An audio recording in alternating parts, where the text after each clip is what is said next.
Hai guys, thank you udah klik video ini. Jadi aku mau ajak kalian bahas soal kasus ini, soal apa yang dilakukan dengan orang ini yang emang gak masuk akal banget nih. Ya karena memang di luar nalar kita semua. Yang emang kasus ini cukup menggemparkan Indonesia nih baru-baru ini. Ya karena memang semuanya kaget gitu loh soal apa yang dilakukan dengan orang ini. Oke lah, langsung aja kita bahas kayak gimana kasusnya. Tapi kayak biasa sebelum kita lanjut kita ritual dulu. Nah jadi siapin minuman dan cemilan kalian, siapkan juga posisi ternyaman menurut kalian kayak gimana.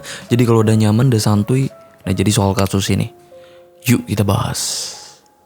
Eki Listianto yang saat itu tinggal di Bekasi dengan istrinya, juga dengan satu anaknya yang masih balita, yang sebenarnya kehidupannya itu terlihat normal, bahkan cenderung berkecukupan, yang seharusnya Eki ini bersyukur bahkan beruntung bisa nikahin wanita yang kayak istrinya. Karena istrinya wanita karir yang sangat berpendidikan, karena istrinya ini udah magister komunikasi di UI, bahkan istrinya juga nih yang penuhin semua kebutuhan biaya rumah tangga mereka yang terbilang udah tercukupi. Karena mereka punya rumah yang nyaman dan juga punya satu mobil yang itu pemberian dari orang tua istrinya. Nah sedangkan si Eki ini nggak punya apapun, bahkan nggak punya kerjaan apapun saat itu. Tapi dibalik itu Eki ini punya skill menipu dan emang jago banget ngelobi cewek gitu loh. Yang emang ya skillnya ini tuh efektif banget ngebuat para wanita luluh. Karena saat itu Eki ini ngaku ke istrinya kalau dia tuh lulusan teknik pertambangan di Universitas Islam Bandung. Karena Eki ini sering banget pamit ke istrinya kalau dia tuh pergi selama berminggu-minggu, bahkan berbulan-bulan dengan alasan kalau dia tuh sedang ada proyek pertambangan. Padahal Eki ini nggak pernah kerja, apalagi ada proyek pertambangan itu nggak ada. Karena istrinya itu nggak pernah tahu ya, ternyata Eki ini selama ini pergi ya itu ternyata dia ini ngekos yang masih di wilayah Bekasi itu juga. Di kos-kosan inilah dia itu sering banget ngebawain cewek-cewek selingkuhannya yang dia kenal itu dari situs cari jodoh, yang tujuannya untuk nguras harta si cewek selingkuhannya. Yang mana cewek-cewek yang jadi targetnya itu cewek-cewek karir yang udah janda, yang biasanya itu punya harta pribadi dan tabungan. Dan pastinya di sini juga nih dia make skill jitunya, yaitu ngelobi dengan cara nipu. Yang emang dia ini tahu banget nih titik kelemahan cewek, terutama ya cewek yang kesepian. Salah satunya ini wanita yang bernama Angela, yang saat itu ya Angela ini tuh udah janda yang udah berusia 54 tahun. Yang emang Angela ini tuh wanita karir, karena dulunya Angela ini tuh bekerja sebagai wartawan di beberapa majalah, sampai pernah jadi eksekutif editor majalah nih dia nih. Setelah itu Angela ini bekerja di salah satu perusahaan swalayan besar Jakarta nih, yaitu Superindo. Yang mana di sana dia tuh kerja itu di bagian pengadaan sayur hidroponik dengan jabatan yang udah lumayan bagus juga. Pastinya Angela ini itu punya banyak tabungan dan beberapa fasilitas yang memadai. Salah satunya yang dia punya itu apartemen yang dia jadikan tempat tinggalnya yang ada di wilayah Jakarta Selatan. Karena inilah Angela ini jadi sasaran empuknya Eki, karena Angela ini memang udah cerai dengan suaminya itu sejak tahun 2013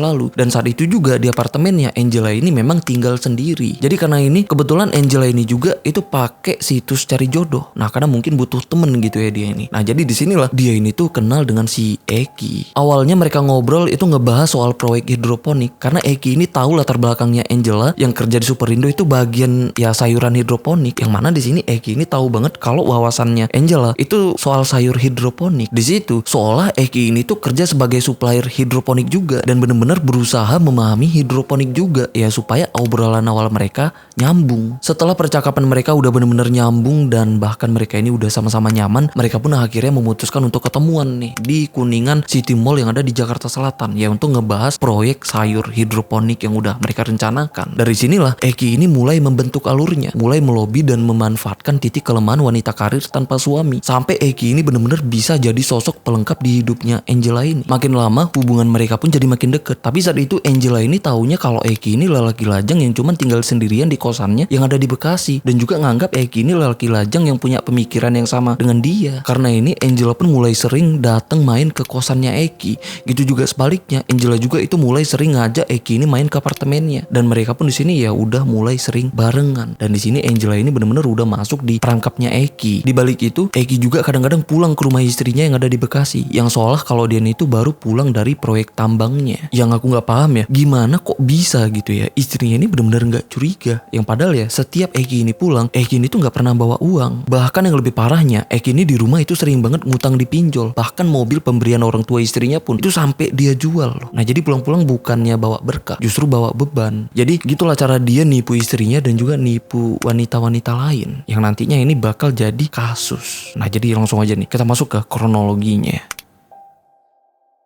Di awal tahun 2019 setelah Eki dan Angela ini udah deket ya, bahkan mereka udah pacaran, Eki pun saat itu sering banget nginap di apartemennya Angela ini. Tapi sejak ini juga Angela ini mulai menjauhi keluarganya, mulai jarang ngasih kabar ke keluarganya. Nah tapi hubungannya dengan Eki justru makin deket. Nah jadi Angela ini udah mulai kedoktrin. Karena kalau Angela ini makin jauh dengan keluarganya, ya Angela ini makin empuk lagi nih untuk jadi targetnya. Karena di hubungan mereka ini pastinya Eki ini punya tujuan lain yang semuanya memang udah dia rencanakan sejak awal. Yang akhirnya di tanggal 25 Juni tahun 2019 saat Eki ini nginap di apartemennya Angela, yang mana saat itu mereka tidur berdua. Di tengah malamnya saat Angela ini udah tidur pulas, disinilah Eki ini memutuskan untuk ngakhirin hidupnya Angela ini dengan cara mencekik Angela ini sampai dia ini tuh benar-benar mengembuskan napas terakhirnya malam itu juga. Setelah mengeksekusi Angela, besoknya Eki ini ngirim surat resign nih pakai emailnya Angela ke perusahaannya, yang seolah-olah Angela ini tuh kayak ya udah memutuskan untuk resign nih karena punya rencana baru di hidupnya. Setelah itu Eki pun posting di Instagramnya Angela foto bandara yang seolah Angela ini tuh mau ke Amerika. Nah kenapa ke Amerika? Karena sebelumnya Angela ini memang pernah tinggal di Amerika Serikat itu dengan mantan suaminya. Bahkan di sana juga Angela ini emang punya teman. Jadi ini semua memang udah dipersiapkan si Eki ini supaya nantinya keluarganya Angela ini mikir kalau Angela ini hilang gak ada kabar ya karena memang udah pindah ke Amerika. Terus setelah itu semua entah gimana caranya Eki ini rampas semua sertifikat apartemennya Angela dan ngerubah nama pemilik apartemennya ya jadi nama dia itu secara ilegal karena memang inilah tujuan utamanya. Bahkan Eki ini juga kuras uang di rekeningnya Angela itu sebanyak 157 juta. Nah jadi Eki ini dapat apartemen plus dengan sertifikatnya bahkan uang sebanyak itu juga. Setelah itu barulah Eki ini fokus ngurusin tubuhnya Angela yang di situ udah nggak bernyawa yang masih dia simpan di apartemen itu yang memang ya tubuhnya itu memang udah ditabur pakai bubuk kopi biar ya bau busuknya itu nggak keluar. Beberapa hari kemudian keluarganya itu mulai nyari Angela dan berusaha menghubungi Angela tapi nggak bisa. Nah karena saat itu ya keluarganya ini menghubungi Angela karena keluarganya ini dapat kabar dari perusahaannya Angela kalau Angela ini udah memutuskan resign dan ya keluarganya pun itu dapat kabar kalau Angela ini itu mau pindah ke Amerika. Nah tapi kenapa Angela ini tuh nggak ngomong gitu ya dan keluarganya. Makanya nih keluarga ini nyari dan berusaha ngehubungin Angela tapi saat itu memang nggak bisa dihubungin. Karena ini keluarganya Angela pun itu sampai menghubungi salah satu temennya Angela yang ada di Amerika. Nah ternyata temennya Angela yang ada di Amerika itu nggak tahu apa-apa, bahkan pengakuannya kalau Angela itu nggak pernah cerita kalau dia itu mau ke Amerika. Disinilah keluarganya mulai curiga, kayaknya ada yang nggak beres dengan Angela. Yang emang sejak awal ya keluarganya ini memang udah curiga nih dengan sosok Eki, karena sejak awal keluarganya Angela ini memang udah tahu kalau Eki dan Angela ini pacaran. Karena ini kakaknya Angela menghubungi Eki yang akhirnya mereka pun ketemuan nih di stasiun Gambir Jakarta. Nah di situ kakaknya Angela nanya ke Eki soal keberadaan Angela ini di mana. Tapi dengan gelagat Eki ini yang tenang, santun bahkan ramah, Eki pun di situ ngaku justru dia pun katanya sedang nyari Angela. Bahkan di sini ya Eki ini tuh langsung ngakuin ke kakaknya Angela kalau dia itu udah ngebeli apartemennya Angela itu seharga 850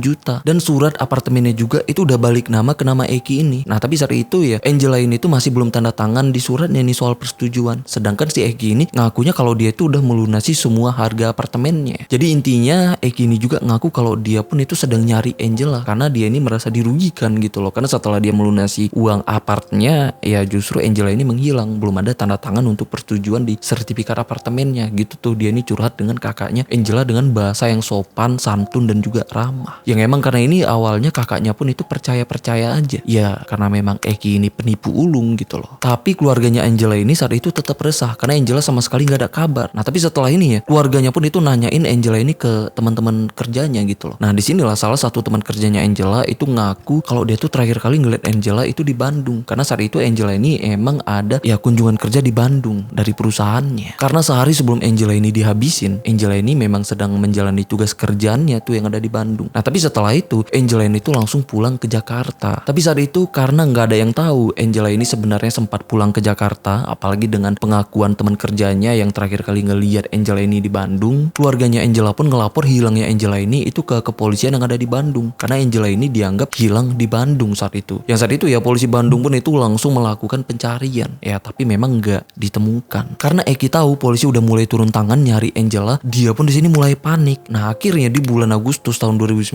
setelah lebih sebulan ya dia ini nyimpen tubuhnya Angela di apartemennya, disinilah dia itu langsung mutilasi tubuhnya Angela, motong tubuhnya itu sampai 7 bagian. Dan potongan-potongan tubuhnya itu dia simpan di 2 box. Tujuannya ya supaya dia ini bisa mindahin dan nyembunyiin tubuhnya Angela dalam bentuk box kayak gini, biar nggak ada yang curiga gitu loh. Dan boxnya pun itu bisa ditutup rapat supaya aroma busuknya itu nggak begitu menyengat. Tapi saat itu Eki tetap bingung mau nyimpen kedua box ini tuh di mana. Yang akhirnya dia nyimpen itu di apartemennya itu selama 8 bulan, dari bulan Agustus 2019 sampai bulan April 2020. Yang emang saat itu nggak ada yang tahu, bahkan gak ada yang curiga kalau Eki ini nyimpen barang beginian nih di apartemen itu. Karena Eki ini memang berhasil nyamarin bau busuknya itu dengan bubuk kopi dan nutup box ini tuh serapat mungkin. Terus di tanggal 5 April tahun 2020, setelah 8 bulan ya dia nyimpen kedua box ini di apartemennya tadi, yang akhirnya kedua box ini pun dia pindahin tuh ke kos-kosannya yang ada di wilayah Mustika Jaya, Bekasi. Dan di sini pun Eki ini berhasil loh nyimpen box ini tanpa ada yang curiga itu selama setahun tuh di kos-kosan itu. Setahun kemudian di bulan Juni tahun 2021, Eki ini pindah kos lagi dan juga pastinya mindahin kedua box ini juga tuh ke kosannya yang baru yang ada di wilayah Tambun Selatan yang juga masih di wilayah Bekasi. Nah di sini Eki ini nyimpen box ini tuh sampai di bulan Desember tahun 2022 kemarin. Jadi Eki ini nyimpen box ini tuh sejak Agustus 2019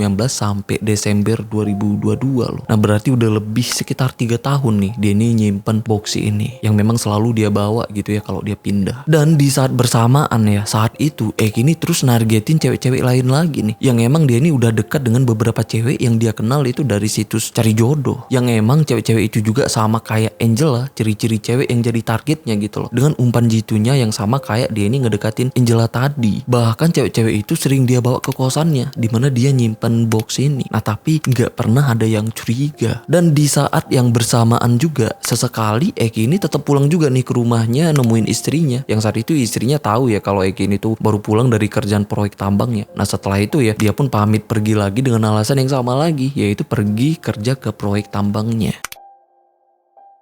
Setelah lebih dari 3 tahun, Eki ini tuh masih nyembunyiin tubuhnya Angela di box yang dia simpan di kosannya. Lalu di bulan Desember 2022 kemarin ya, Eki ini tuh pulang ke rumah istrinya karena saat itu ya dia ini tuh dalam keadaan sakit. Makanya begitu dia pulang pun ya Eki ini tuh sempet dirawat beberapa hari di rumah sakit. Setelah sehat dan diperbolehkan pulang lagi ke rumah gitu ya, di hari pertama dia ini udah diizinkan pulang, yaitu tepatnya di jam 9 pagi. Eki ini tiba-tiba pamit ke istrinya yang katanya kalau dia tuh mau ke ATM. Tapi setelah itu Eki nggak balik-balik lagi, bahkan sampai sore, yang ngebuat istrinya pun khawatir. Karena biasanya setiap Eki ini mau pergi lama, dia pamit kerja tuh ke istrinya. Nah tapi ini enggak, apalagi saat itu ya Eki ini tuh masih belum sembuh total gitu loh. Inilah awal mulanya yang ngebuat istrinya khawatir, dan juga inilah awal mulanya yang ngebuat semuanya terbongkar. Sampai besoknya Eki masih nggak ada kabar. Akhirnya ya istri dan keluarganya pun itu mulai nyari, sampai istrinya pun itu minta tolong ke akun Instagramnya Info Bekasi nih soal hilangnya Eki. Nah tapi awalnya memang nggak ada hasil apapun, Eki masih hilang tuh saat itu. Yang akhirnya mereka pun ngelapor ke polisi nih soal hilangnya Eki. Dan sejak itu ya polisi pun mulai menyelidiki. Setelah seminggu polisi nyari info soal Eki ini, akhirnya polisi nemu informasi nih dari salah satu warga yang ada di wilayah Tambun Selatan, yang mana ini wilayah kosannya Eki tadi. Karena di pintu kosannya Eki di situ ada ditempel kertas yang berisi pesan soal teguran dari pemilik kosannya, yang ternyata kalau Eki ini itu udah beberapa bulan gitu ya nunggak nggak bayar kosannya. Ya memang di situ ada nama lengkap Eki ini, yaitu Eki Listianto, yang mana nama ini juga sama nih yang kayak diinfokan dengan Info Bekasi tadi. Dari sinilah salah satu warga tadi yang ngelihat namanya sama itu langsung ngelapor dan infoin ke polisi nih soal hilangnya Eki ini. Dan di tanggal 30 Desember 2022 polisi pun langsung ke sana dan memastikan ke pemilik kosannya kalau ini emang Eki yang mereka maksud. Nah setelah itu ya polisi pun diizinkan masuk ke unit kosannya Eki, yang saat itu ya Eki sedang nggak ada di kosannya. Dan saat polisi menggeledah kosannya, disinilah polisi nemuin kedua box yang ada di kamar mandinya yang emang mencurigakan banget gitu ya. Dan betapa kagetnya mereka semua saat box ini dibuka, yang emang langsung ngeluarin bau busuk yang ternyata isinya ya itu. Apalagi nih box ini udah dia simpan itu selama lebih dari 3 tahun. Sampai potongan-potongan yang ada di dalam box ini pun ya itu sampai membusuk bahkan mencair saking lamanya. Dan kebetulan banget di saat polisi menggeledah kosannya Eki ini, tiba-tiba muncul mobil putih yang mau masuk ke area kosannya. Nah karena ngelihat polisi yang udah rame ya yang sedang menggeledah kosannya Eki ini, tiba-tiba mobil itu kelihatan panik mundur dan melarikan diri. Karena curiga, polisi pun langsung ngejar mobil itu, yang ternyata di dalam mobil itu ya Eki dengan satu cewek yang masih berusia 25 tahun. Yang emang mobil itu ya milik si cewek ini. Nah salah satu cewek yang dideketin Eki ini yang bakal jadi target selanjutnya. Di situ Eki pun langsung ditahan polisi dan disinilah semuanya terbongkar. Yang awalnya ya Eki ini dicari itu karena dia ini dinyatakan hilang, yang akhirnya dia ditahan karena box ini. Polisi pun di situ langsung menyelidiki soal isi box ini, yang akhirnya ya polisi pun itu berhasil mengidentifikasikan kalau itu tubuhnya Angela yang udah dilaporkan hilang sejak tahun 2019 lalu. Semua pihak di sini benar-benar kaget, terutama keluarganya Angela ini yang tahu ternyata ya inilah yang ngebuat Angela ini hilang sejak tahun 2019 lalu. Yang ternyata pelakunya Eki yang emang orang yang udah mereka curigain sejak awal. Yang emang kecurigaan keluarganya saat itu tarik undur karena sikap santun dan profesionalnya, bahkan keberaniannya Eki ini nemuin kakaknya Angela. Nah saat Angela ini baru-baru dinyatakan hilang, yang ngebuat semuanya berpikir kayaknya nggak mungkin Eki berani nemuin keluarganya kalau emang dia pelakunya. Nah tapi ya ternyata memang dia gitu ya pelakunya. Dan keluarganya Eki ya, terutama istrinya juga saat itu benar-benar kaget setelah tahu semua fakta apa yang terjadi dan fakta sebenarnya soal suaminya gitu ya, yang dia kira suaminya itu pergi selama berbulan-bulan itu karena kerja di proyek tambang, yang ternyata faktanya ya begini. Dan semua yang udah dilakukan Eki ini ke Angela yang sebagai korbannya gitu ya, yang memang tujuan utamanya untuk menguasai semua hartanya Angela ini, harta pribadinya Angela ini gitu loh, misal kayak uang tabungannya dan juga apartemen dan sertifikat apartemennya, yang cuman bermodalkan kebohongan dan wibawa palsunya yang ngebuat korbannya luluh.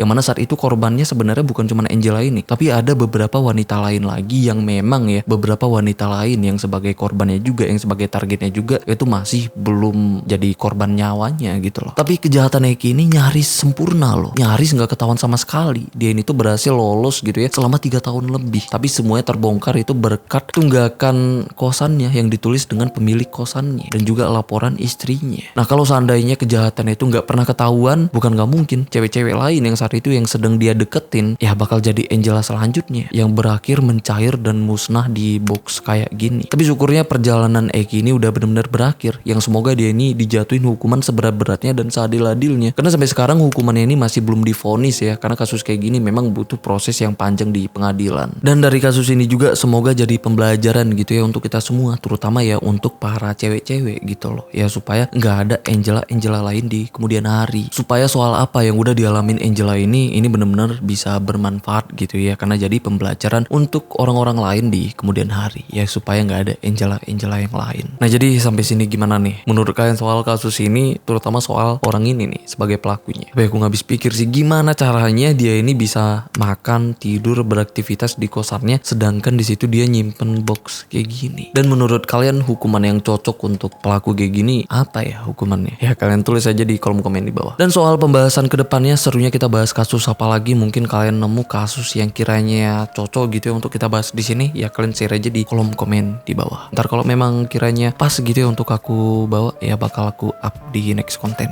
Oke lah sampai sini aja, aku Rizka Wadiono. Bye bye.